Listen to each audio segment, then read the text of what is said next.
Afternoon, Steve. Daniel, you okay? Good, thank you. Let's start with some team news ahead of Burnley. Just wanted to check on a few players. Ola Aina and Danilo, how are they? Fine, all is fine. Yeah, obviously played in the last game and on international duty as well. Danilo picked up an injury that he's still suffering with from the Chelsea game. So a little bit inconclusive on how long he was going to be out for, but he's not training at the moment. Do you have any other injury concerns? Anthony Langer obviously came back from Sweden early with a hamstring, and Serge Aurier obviously walked off at Stamford Bridge as well. So some players are being managed through some injuries, and hopefully we'll get them back as soon as possible. Do you think Elanga and Aurier could be involved in Burnley? Or?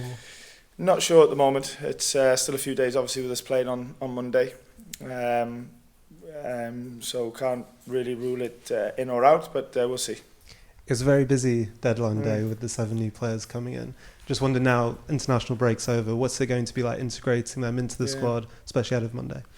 Yeah, well, it's definitely a process, that's for sure. We obviously learned that last season with the start of the season, when obviously we signed a lot of players, and we had to go through that process of trying to become a team, and then also it was a fairly similar when we picked up all them injuries in the second half of the season as well, and we had to sort of reset again and find a way. So it's definitely a balancing act when you bring some players in terms of integration into the team, especially when there's more than a few, which is the case with us, and hopefully we can get that balancing right. I think it's also players are coming in sort of different circumstances. Some have played a lot of games, some from the clubs that we signed them for playing regular, some haven't played any football at all. So it's there's a lot of individual context really to the situation.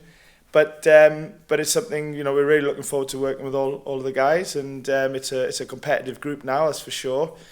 Strength and depth and competition for places, which is what we want, from goalkeeper to the boys at the top end of the pitch, and that's the sort of culture that you want, where players really have to work hard to be in the next team. Talking about the strength of competition, is that going to require some kind of tough conversations, do you expect, with some of the players who maybe aren't playing as much? Normal conversations happens on a weekly basis. It's like I said, something that happens to every manager, and yeah, I think we're in a situation now where we will be having to make decisions every week. But that's what we want, We'd rather have a competitive environment where players are really having to earn, a team selection, or even being in and around the squad during games, coming on substitutes.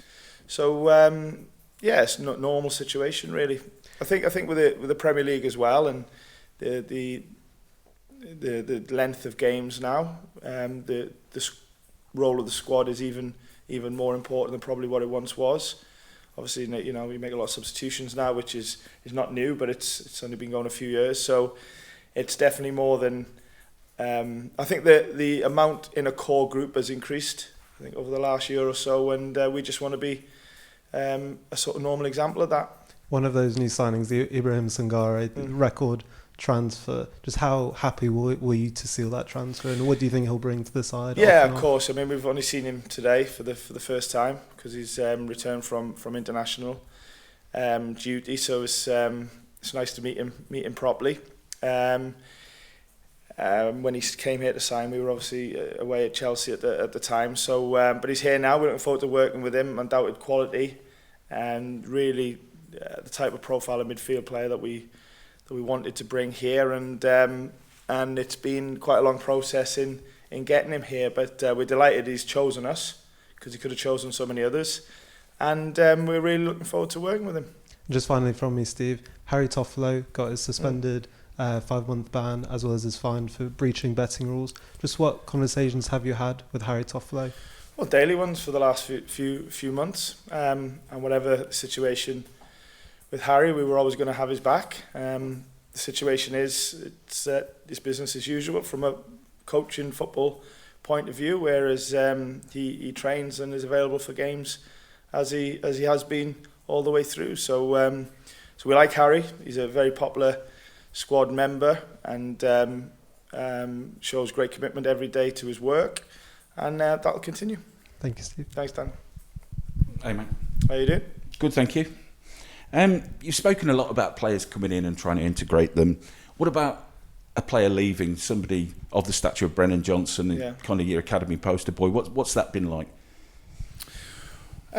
Sort of a mix, really, because on you naturally, in a nice way, sad to see him go because of the type of boy and player that he is, and was very much part of I've been here for 2 years, and you know, he's been integral in them 2 years. But also, having probably been resigned to the fact that he was going to move on, you wish him well, you know, apart from the obvious. And I think the club should be really proud of how they've helped him, you know, move on, if you like, and have the impact that he did in 2 years. I said, I think after the Chelsea game, for a boy of such a young age to have so many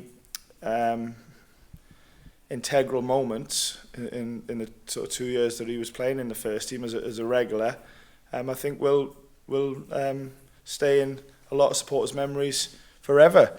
And he has that to hold on to. So because he's obviously a Nottingham boy and he's been Forest through and through. So I'm sure he's proud of that as well. But we wish him well. Like I said, it's sad to see him go. We wish him well.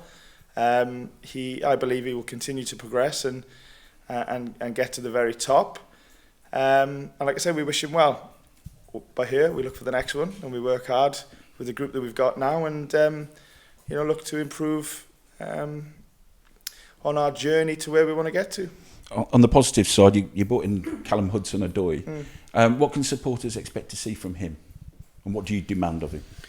Well, we demand what we demand of every player, and that's to first of all to give everything every single day, and to really understand the football club that they play for, and what it means to so many people, and then to commit to our way of working, to commit to our plan, if you like, but at the same time trying to encourage individuals to be who they are and for them to be at their very best. And if we can support Callum and get him in a good place, then he's a really exciting player, and he's shown that already. And he's still young enough to show it again in over a long period of time.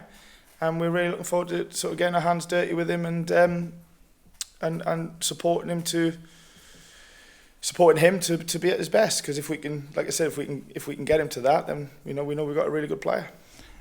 You've been around the FA long enough to know leadership comes up a lot, and there are lots of courses on it. Your opposition manager this weekend, what leadership qualities does he portray, do you think? Vincent Kompany. Well, I've only met him a few times. He's obviously done a really good job at Burnley, and a lot of respect for anybody that's a manager in the first place, but then can guide a team out of the Championship. We know how difficult that league is. We played them not so long ago, and we only think about ourselves, and it wasn't a great night for us in how we played.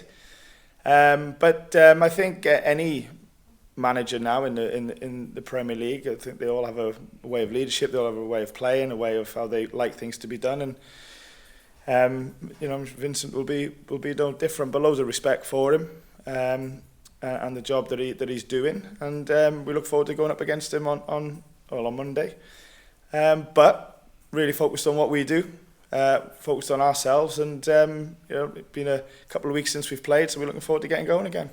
Cheers, Steve. See you, mate. How difficult is it to try and maintain some of the good feeling, any momentum that could have potentially been built by that brilliant result at Stamford Bridge before the international break came along, and so try and take that into an even longer break because you're not playing till Monday night?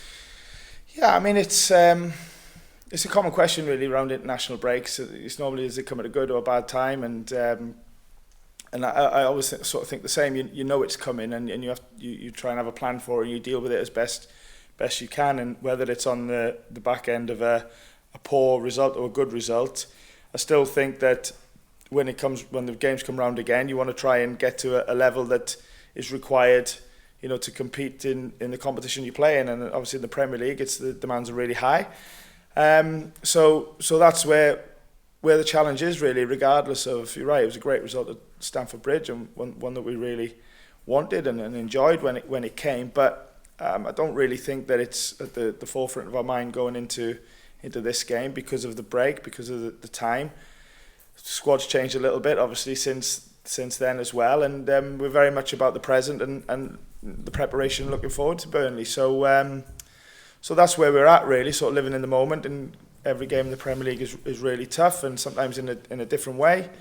And like I said, we've got to be 100% ready for Monday night to sort of hit the levels required to get the right result and performance. There were a lot of changes that night between the two teams.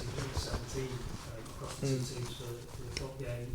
Take anything from that night? Can you learn anything from that? Yeah, I mean, we didn't cover ourselves in glory in any way, shape or form, and I didn't enjoy that one bit. So there's always bits to learn from any game, and particularly when things don't go so well. So yeah, we'll always learn, and like I said, sometimes the best way to learn is through the bad games and the tough moments, and that certainly, like I said, wasn't one that we did well in at all. So whether that has an impact on the next game, I'm not too sure. We'll just be focusing on ourselves and how we commit to the plan that we feel will be the right one for the game, and if we do that, then we give ourselves the best chance.